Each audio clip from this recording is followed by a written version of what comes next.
Serviced accommodation, it can be a fantastic strategy to build cash flow really quickly in order to achieve financial freedom. However, with everything that's going on, is it even a viable strategy and is it possible to achieve in 2023?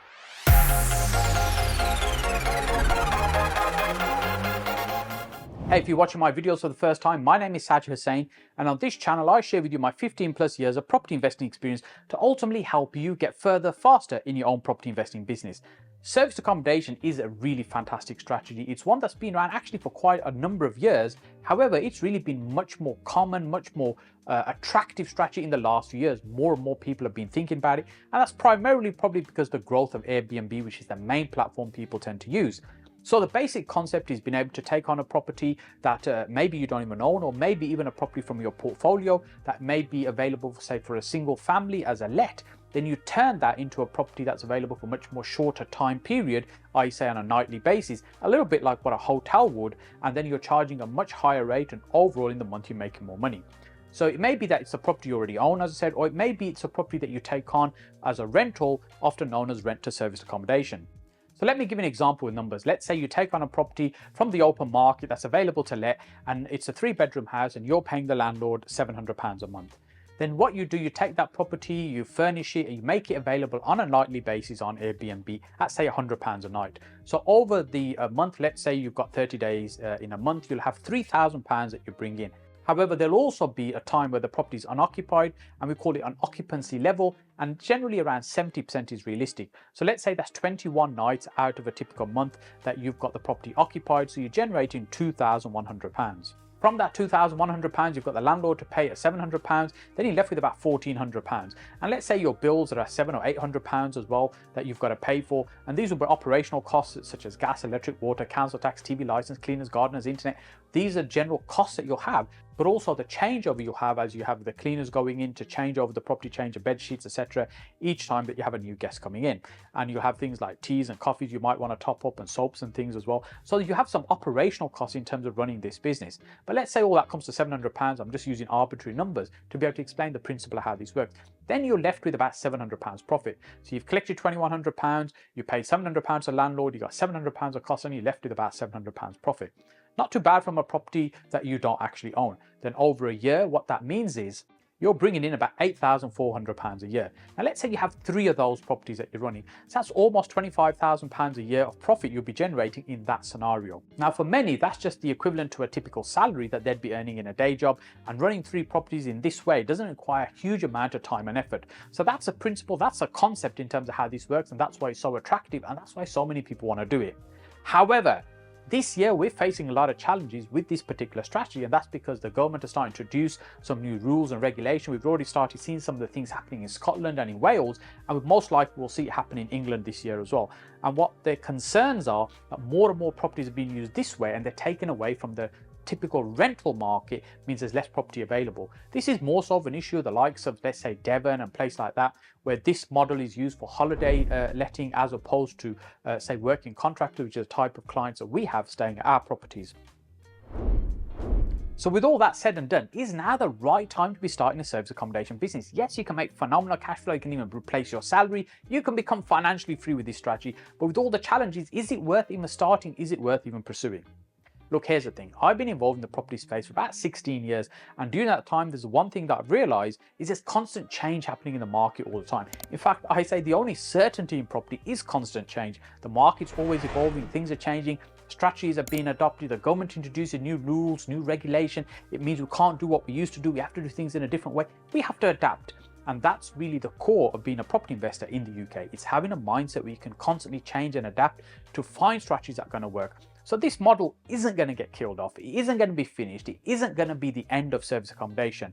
It just means it's going to evolve, and those that are ahead of the game, those that understand this, those that are prepared are the ones that are going to succeed. So what I encourage you to do is understand how this market might change, how you can benefit right now, and make sure you're ahead of the curve.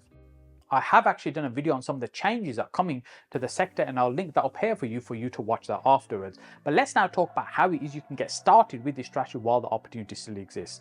So when we talk about rent to service accommodation, as I mentioned earlier on, it's about going on, taking on a property and renting it.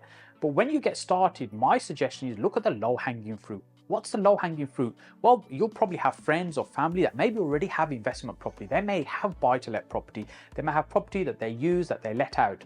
Now, I would probably start there, have a conversation with them, when that property might become available, what type of tenants in it already, would they be open to working with you on this type of strategy. Now, hopefully they already know you, like you and trust you, which means it's going to be so much easier to start there than go into the open market when looking for these type of deals. So you're looking at family members that may already have property, talking to them about what you want to do. It's going to be easier to get started there. Now, I get it, it may be the properties are not available right now, but if you start the conversation when they become available, when those tenancy come to an end, when those properties become vacant, then you have an opportunity to be able to onboard those and maybe get started with those. The most common route is going to the market and looking for properties that are on market, i.e. go into the letting agents. But before you do that, I'd suggest the other thing to do is look for landlords that are already marketing properties direct for tenants. This way, they're bypassing the agents because they want to speak to the person that's going to be in the property. So you're looking for platforms like Gumtree, etc. You're looking for open rent properties that be marketed, say on Rightmove. You can talk to the owner of the property directly as opposed to an agent. And then when you're talking to them about what you want to do and how you want to run that property, it isn't being lost in translation when you're trying to speak through somebody else, like, for example, an agent. Once you've done those two things, the third option then is to go to the market and look at the properties are already on the market. And when we do that, the way we do that is we look for small independent agents rather than the big nationals and the big chains. Because in my experience, it's much easier to work with those. They're more amenable. They're the decision makers. They can make a decision very quickly if it's something they want to do or they're open to. And when you get started in this strategy, often the first few months are really painful, just getting started, trying to sow the seeds, get the conversations going in order to get that ball rolling. But once you get started, you've got that first deal under your belt, it becomes so much easier to do the second, third, and fourth one. In fact, the seeds that you're sowing in the first few months will start bearing fruit for you by the time you've probably done your first deal. So your second and third will probably come much quicker. Now you need to make a decision around what sort of size business do you want to build. Is this something that you want to build as a substantial empire, or is it something that you just want to build to be able to maybe have as an additional income or replace your current income as well? The choice is yours for you to choose. Now, we built this as a separate business within our number of businesses that we have. It's a separate business that we built. So we've turned over about £2 million so far with this particular strategy, and some of the properties we own, some of the ones we've leased from the marketplace in order to operate and run them in this way. You might be thinking right now, I get it, I understand this strategy works, but Saj, it doesn't work in my area. But hold that thought for a moment. What I'd encourage you to do is do some research first of all to see what kind of demand there might be for this type of accommodation. And when we're creating this type of accommodation, it's also important to be mindful of there's different types of guests that are going to come and stay in this type of accommodation.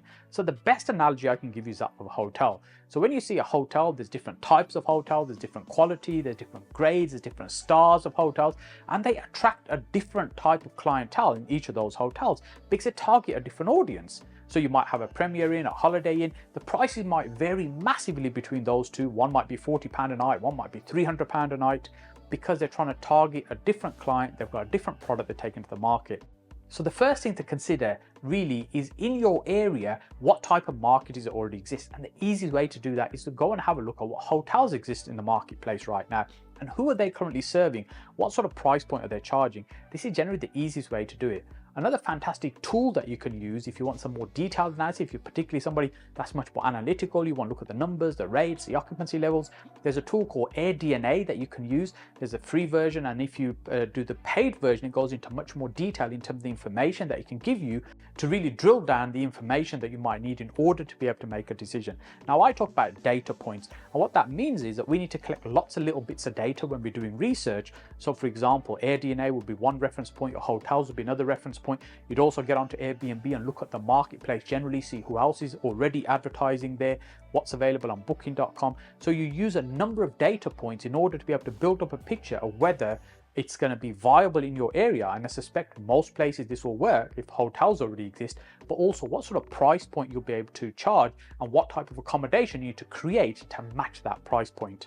One of the reasons this strategy is attractive because when you get started, you don't need a huge amount of money to actually start creating some of that cash flow. So when we talk about getting started, what are the kind of expenses or costs that you're going to incur? Well, firstly, when we take on a property, there might be a deposit that we'd have to pay a landlord. There may also be a month's rent that you need to pay in advance. Then there may be a referencing cost that you might have to pay the agent as well. And once you've got the keys to that property, there might be some preparation stuff you need to do, might be some minor repairs, it might be some decorating improvements you want to do in terms of how it looks. Then also be some furnishing costs as well, and then such as your bed, sofas, etc. Then you got appliances, fridge, vacuum, TV, and various electrical items that you'll also need. And then thinking about what else do you need to put into the property so that somebody turns up with their suitcases, they don't actually need anything else, everything's there. Really down to the cutlery, the toilet paper, everything is there for them. Think about it in that way. These are all the things that you need, or what we call setup costs, before you actually start collecting any money. And when we look at an apartment, for example, if that's what we're talking about here, rent to service accommodation, say on an apartment, we typically might have a budget around £3,000. We tend to have a high-end clientele where we want to charge a high rate for that accommodation. So what that means is we try and create the best quality product that we can. So typically we'll spend about £3,000. I know friends of mine who will probably do under sub £2,000 when they're kitting out an apartment. So it's for all the furniture, the appliances, and all the little bits and pieces, the soft furnishings that we need as well to make the place look fantastic. Now it may be that you're renting to, say, contractors, guys in white vans that are there doing some works on site, for example, for a project. They're there doing some plastering work somewhere for a month and then they're off again to do another site somewhere else, and maybe the expectation is different. This is why it's important to match the product we're creating to the type of clientele that we're targeting and trying to meet the needs of, so we create the product suitable for them. Now, when we start adding up those setup costs, that can amount to quite a bit of money. So we're thinking, I'm going to start with not very much money, and all of a sudden I'll spend thousands of pounds on things. Well, much of these things may be negotiable, or you might be able to structure them in a different way. So for example, it may mean you take on a property that's already furnished rather than unfurnished or part furnished. That means you've got less costs in terms of setting up.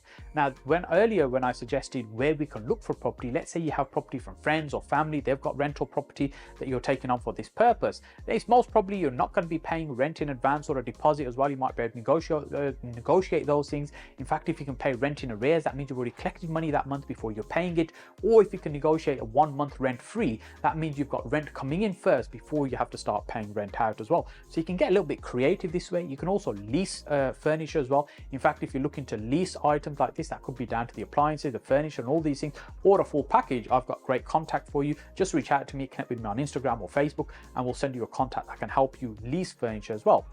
The other thing you can think about is maybe partnering with the owner of the property, or partnering with somebody else who can put some of the funds in. So let's say you're talking to the owner of a property. The owner wants us, let's say the market rent is £800. They want £1,000 for their property. And what you could do is talk to them and say, look, if they're willing to spend a little bit of money on the property, or putting some money in towards furnishing and kitting it out, you can help them achieve, never mind £1,000, it could be £1,100. So even more money than they were anticipating anyway, despite the fact that what they're looking for is a high rent. Because you're operating in this way, you'll have a high level of profit. That means you can afford to pay them more. So it's a kind of joint venture you're doing. But again, that's a great way of getting into this type of strategy without putting a huge amount of money. And you may only need 1 or 2 in this way just to kickstart and get started. Because if you're producing 500, 700, 800, maybe £1,000 a month, our target generally is £1,000 a month from this type of property. But let's say you're producing something of that sort of level of profit, a few months profit you could save, then now the next one you could do yourself. You don't need to involve anybody else. So although you've got the first one you share with somebody as a joint venture to kickstart you, the next subsequent one you could do on your own. And that's how you can start building the business without putting a huge amount of money in. Hey, look, as I mentioned earlier, the opportunity in property is always evolving. We have to be ready to adapt. There's still a fantastic opportunity to be able to profit from property using service accommodation as a strategy. We're running a training course coming up soon as well. If you want to learn more about that, ping us a message. We can give you some more details as and when that becomes available. But our training courses are not just information in terms of how to. Look, you get that from our YouTube channel for no cost whatsoever. It's not just the how to, but it's the paper, the contracts, it's the skills, the training in what sort of a conversation to have, how to have the kind of conversation, how to negotiate. But the other thing we do that nobody else really does is we give you the leads. We give you the leads for potentially what we identify as motivated landlords that may want to work with you in this way, so that you've got a handful of leads to be able to kickstart your journey, because we focused on not just teaching you, but giving you the results, which is ultimately what you want. Getting you set up with service accommodation projects to be able to move forward. If you want to learn more about that, just ping us a message on that. There's a number of other service accommodation videos that I've got on this channel. But if you have enjoyed this content, what I encourage encourage you to do is click on my face over here to subscribe to the channel, because it really helps us out in terms of the YouTube content and the algorithm. By algorithm sharing it with more people, the more subscribers we have. Then what to do next is watch this video over here, which explains the difference between rent to service accommodation, rent to HMO, compares the two strategies, because it may not be service accommodation you want to do, it may be exploring HMOs, and that video will help. So I look forward to seeing you next on this video over here.